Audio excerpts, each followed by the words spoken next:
Halo Sobat Spoiler, bagaimana kabarnya? Tentunya Millers doakan baik-baik saja. Jumpa lagi di channel Sektor Spoiler. Pada video kali ini, Millers akan bahas kelanjutan cerita dari Donghua series Solen 2 episode 109. Seperti biasa, Millers mau ingatkan lagi bagi Sobat Spoiler, karena video ini mengandung spoiler, Mimin sarankan untuk tonton dulu episode-episode sebelumnya, biar ngerti jalan ceritanya. Tapi buat Sobat Spoiler yang gak sabar dan udah siap dengerin kelanjutan ceritanya, langsung saja kita gas ke ceritanya. Di episode sebelumnya, di kota Shrek, suasana sangat tegang karena Huo Yuhao belum juga kembali setelah misi penyelamatan. Sementara langit tiba-tiba menghitam dan petir mengguncang kota. Bei Bei dan anggota Sekte Tang segera bergerak menuju tembok selatan kota setelah sinyal darurat dikirim Penatua Xuan. Tanda ancaman besar mendekat. Seluruh pasukan dan alat-alat pertahanan disiapkan menghadapi pasukan binatang buas yang datang dari hutan bintang besar Dou. Dipimpin di Tian, sang dewa binatang. Kota Shrek benar-benar berada di ujung tanduk menghadapi bahaya besar yang belum pernah mereka alami. Di Tian menuntut murid Shrek yang dianggap penyebab kematian singa emas bermata tiga diserahkan. Namun Penatua Xuan menolak tegas. Pertempuran dahsyat pun pecah di langit antara Penatua Xuan dan di Tian. Sementara pasukan binatang buas mulai menyerbu. Tembok kota diguncang serangan besar, tetapi pertahanan Shrek tetap kokoh. Meriam dan alat jiwa mulai menyala, memecah barisan musuh. Pertempuran besar antara manusia dan binatang buas dimulai, dan nasib kota Shrek ini bergantung pada kekuatan dan keberanian mereka semua. Di sisi lain, Huo Yuhao akhirnya tiba di wilayah inti hutan yang penuh bahaya, tempat binatang buas 10.000 tahun tinggal. Ia bergerak dengan hati-hati agar tak menarik perhatian makhluk kuat. Saat mengintai, Yuhao melihat naga pelahap yang terluka dikejar makhluk lain. Naga itu mengeluarkan serangan pamungkas melahap langit dan bumi, menciptakan kekacauan yang menyeret Yuhao ke dalamnya. Situasi makin berbahaya saat makhluk buas itu menjadikan Yuhao sebagai sasaran serangan. Dengan tenang, Yuhao melepaskan sok spiritual yang menghancurkan naga pelahap seketika. Ia mendapati kekuatan spiritualnya berkembang pesat, hingga muncul sebuah pulau megah di lautan rohnya yang jadi pusat kekuatan para roh pendampingnya. Pulau ini melambangkan kenangan dan nilai hidupnya yang akan membentuk masa depannya. Namun saat mencoba kemampuan baru dari Wang Chuer, emosi gelap hampir menguasainya. Beruntung, tengkorak takdirnya menenangkannya meski kini ia terperangkap dalam ilusi kuat buatan lawan. Dengan kekuatan benturan jiwa, Yuhao akhirnya terbebas dari ilusi kuat. Tak cukup sampai di situ. Serangan jiwa yang sangat kuat kembali menyerang Huo Yuhao dan mengungkapkan identitas musuh yang sebenarnya.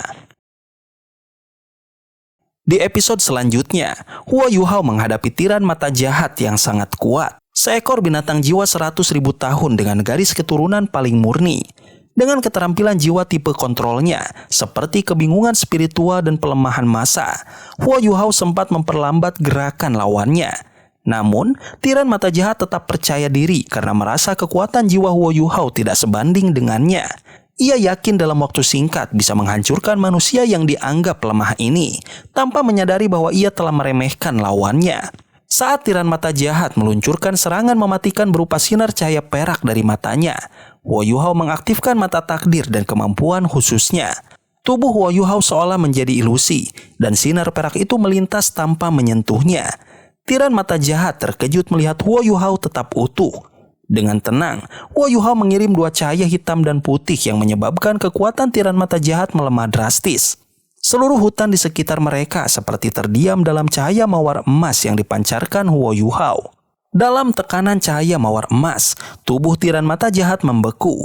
Saat riak cahaya mencapai tubuhnya, ledakan spiritual terjadi, membuat lubang-lubang menganga di tubuh makhluk itu, dan gas perak keluar deras.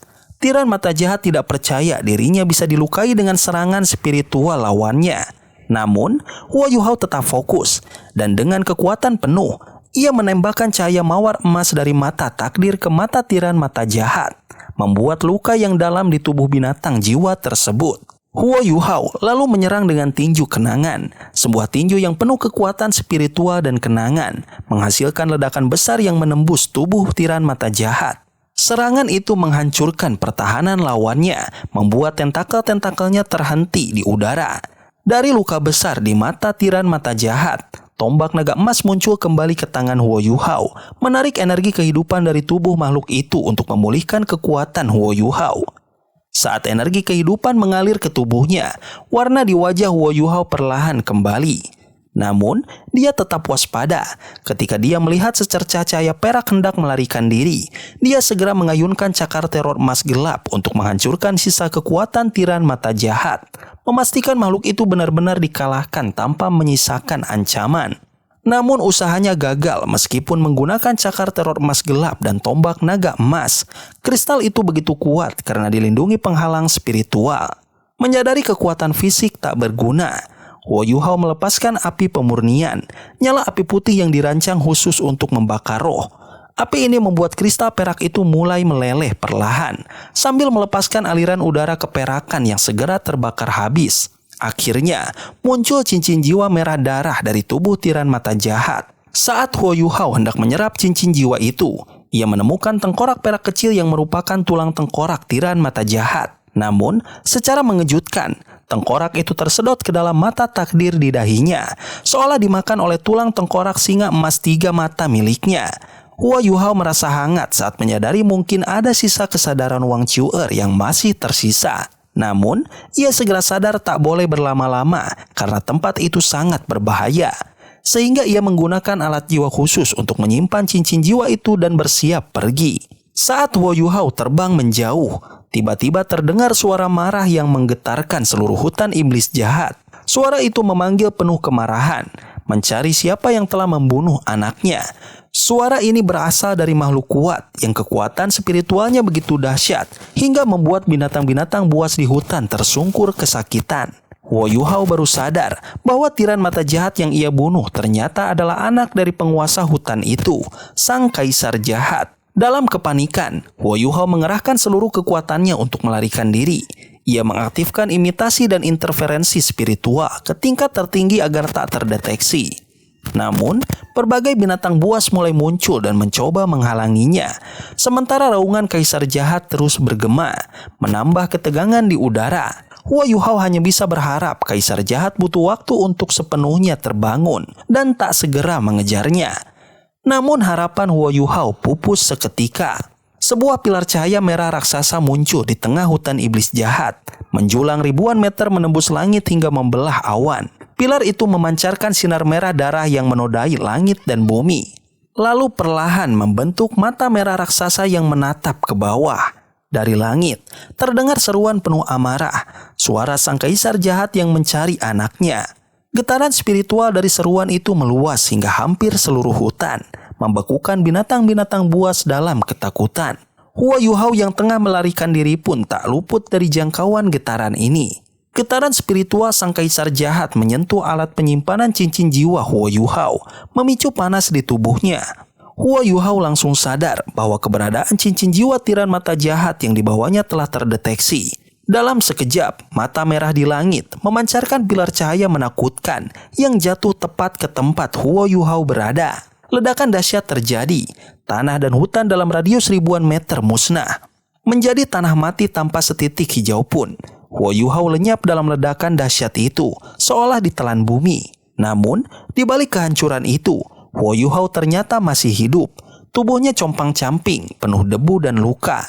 Namun ia berdiri lemah. Rupanya, ia diselamatkan kemampuan khusus tulang tengkorak makhluk menguntungkannya, kekebalan spiritual. Kemampuan ini mampu melindunginya 3 kali dari serangan spiritual apapun, dan kini telah menyelamatkannya dari maut. Meski selamat, laut spiritualnya kosong, tubuhnya lemah, dan ia sadar harus segera meninggalkan tempat itu sebelum sang kaisar jahat datang memeriksa. Dalam kondisi lemah, Huo Yuhao segera mengenakan alat jiwa berbentuk manusia yang dibuat khusus untuknya. Baju tempur ini sederhana tapi kuat, dilengkapi sayap dan pendorong untuk terbang sangat cepat. Dengan alat ini, ia bisa mendapatkan tenaga tambahan dan menyimpan energi dari botol susu jiwa untuk bertahan dalam pertempuran. Ia tak membuang waktu, mengaktifkan pendorongnya dan melesat di antara pepohonan, berharap bisa keluar dari hutan iblis jahat sebelum musuh lebih kuat menghampirinya. Kini, satu-satunya fokus Huo Yuhao adalah bertahan hidup dan menemukan tempat aman. Ia harus segera menyerap cincin jiwa tiran mata jahat 100.000 tahun itu agar bisa menjadi Seige jiwa. Perjalanan keluar dari hutan ini penuh bahaya, namun dengan tekad dan kekuatan yang tersisa, Huo Yuhao melaju, membawa harapan untuk masa depannya di tengah bayang-bayang kemarahan sang kaisar jahat. Sementara itu di kota Shrek, gelombang pertama serangan binatang buas dipimpin oleh makhluk jiwa lemah yang hanya berusia puluhan ribu atau ratusan ribu tahun. Mereka digunakan sebagai umpan untuk meriam pertahanan Shrek. Begitu meriam busur panah ilahi Juj ditembakkan serempak. Bola-bola cahaya merah menyilaukan membelah langit dan menghantam pasukan binatang buas. Ledakan keras mengguncang medan perang, menewaskan dan melukai banyak makhluk, hingga daging dan darah berhamburan di udara. Sorak-sorai membahana di atas tembok ketika mereka menyaksikan kekuatan besar meriam itu yang mampu menghentikan gelombang serangan. Pasukan pertahanan Shrek pun semakin percaya diri. Mereka menyiapkan tembakan meriam kedua. Meriam-meriam ini menembakkan ratusan bom peledak, menciptakan hujan maut yang kembali menewaskan banyak binatang buas. Cincin-cincin jiwa putih dan kuning yang menandakan binatang yang gugur terangkat ke udara. Serangan ini memukul mundur pasukan binatang buas dan membuat para komandan mereka terkejut akan kekuatan senjata manusia yang belum pernah mereka lihat sebelumnya. Namun, suasana berubah ketika sosok wanita cantik berambut hijau giok terbang ke langit. Dialah Biji, angsa Zamrud, salah satu dari 10 binatang buas besar. Dengan sayap indahnya, ia memancarkan cahaya hijau giok yang menyebar ke seluruh medan perang, menyembuhkan luka-luka binatang buas yang terluka. Cincin-cincin jiwa yang tadinya naik ke langit perlahan meleleh dan menghilang. Binatang-binatang yang sekarat bangkit kembali dengan raungan marah. Biji menunjukkan wajah penuh kasih sayang pada pasukan binatang buas yang diselamatkannya. Ia menegaskan bahwa manusia dengan senjata mematikan seperti itu benar-benar menjadi ancaman bagi keberadaan para binatang jiwa. Biji menyatakan bahwa perang ini tak terhindarkan demi melindungi kelangsungan hidup mereka. Meski hatinya sendiri penuh duka menyaksikan begitu banyak jiwa yang terluka dan gugur. Penatua Song kemudian terbang untuk menghadapi Biji. Ia mengingatkan Biji bahwa nyawa manusia juga berharga. Shrek terpaksa melawan karena mereka akan dibinasakan bila tembok kota sampai diterobos. Penatua Song mempertanyakan mengapa Biji, sosok binatang jiwa yang dikenal penuh kasih dan selalu menyembuhkan jiwa-jiwa binatang, kini ikut menyeret diri ke dalam kekacauan perang ini. Biji adalah seekor angsa Zamrud, makhluk jiwa yang sangat langka dan hampir punah. Spesiesnya terkenal sangat lemah saat muda, sehingga sering menjadi mangsa binatang lain. Tubuh mereka kaya akan energi kehidupan murni, sehingga banyak binatang buas mengincarnya sebagai makanan. Namun, Biji sangat beruntung. Saat kecil, ia tanpa sengaja menyelamatkan anak binatang buas yang ternyata anak dari makhluk jiwa 10.000 tahun. Sejak saat itu, makhluk kuat itu melindungi Biji hingga ia tumbuh dewasa. Seiring bertambahnya usia, Biji semakin kuat dan dikenal sebagai penyembuh hebat di hutan bintang besar Dou. Banyak binatang buas yang dulu jadi musuhnya kemudian tinggal bersamanya karena kebaikannya dalam merawat mereka. Ia berusaha mencegah perang antar makhluk jiwa dan selalu membantu mereka yang terluka. Berkat usahanya, banyak binatang buas yang memilih mengikutinya demi perdamaian. Biji bahkan berhasil mengumpulkan sisa-sisa angsa Zamrud yang masih hidup.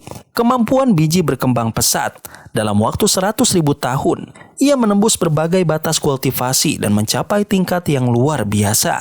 Banyak yang mengira usianya 500.000 tahun lebih karena kekuatannya, padahal aslinya baru 100.000 tahun.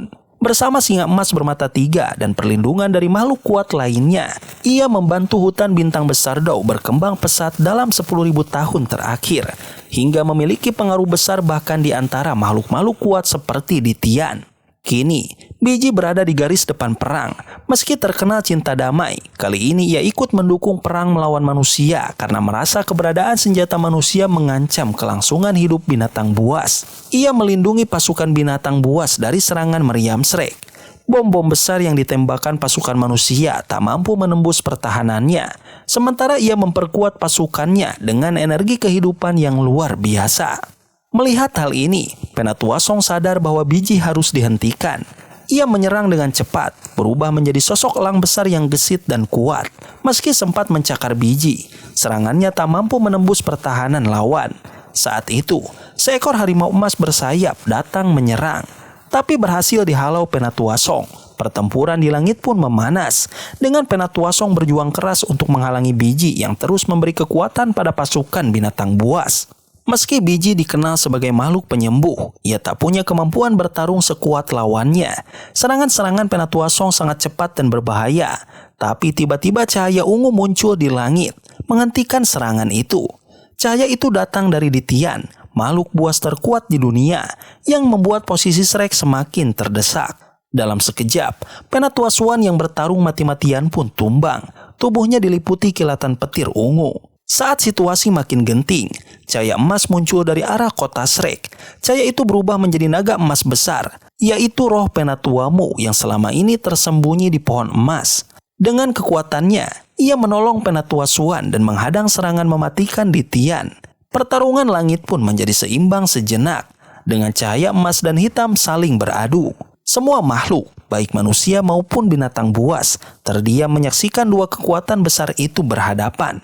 Penatuamu memang sudah mati secara fisik, tetapi ia sengaja meninggalkan jejak roh dan kekuatan jiwanya di pohon emas demi melindungi Shrek dari bencana besar. Kemunculannya kini mengubah keadaan, membuat Ditian sedikit tertekan. Meski sang naga hitam tetap menebar ancaman, Penatuamu tahu ini saatnya bertarung habis-habisan demi Shrek. Penatuamu lalu memberi kekuatan pada Penatua Swan. Tubuh Penatua Swan berubah, menyatu dengan cahaya naga emas, hingga ia berevolusi menjadi makhluk luar biasa, salah satu dari 9 anak Dewa Naga. Wujud barunya jauh lebih kuat, gabungan dari kekuatan bumi dan cahaya. Dengan sisik emas dan tanduk naga, ia kini menjadi harapan baru Shrek untuk menghadapi serangan Ditian. Sejarah mencatat betapa kuatnya naga di benua Doulo. Dahulu, naga pernah memimpin binatang jiwa sebelum akhirnya kalah karena kehilangan garis keturunan pemimpin mereka. Kini, di medan perang ini, kekuatan naga muncul kembali lewat Tauti, mengingatkan semua makhluk pada kejayaan masa lalu. Pertempuran pun semakin memanas, dengan Shrek berjuang mempertahankan kehormatan dan kelangsungan hidupnya. Sobat spoiler, itulah spoiler dari Donghua series, Soul Land 2, episode 109. Tentunya spoiler ini tidak akan sama persis dengan episode sesungguhnya.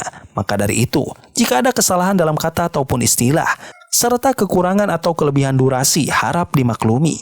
Dan jangan lupa untuk mendukung channel ini terus berkembang dengan cara like, share, dan subscribe, supaya kalian gak ketinggalan update terbaru dari channel ini.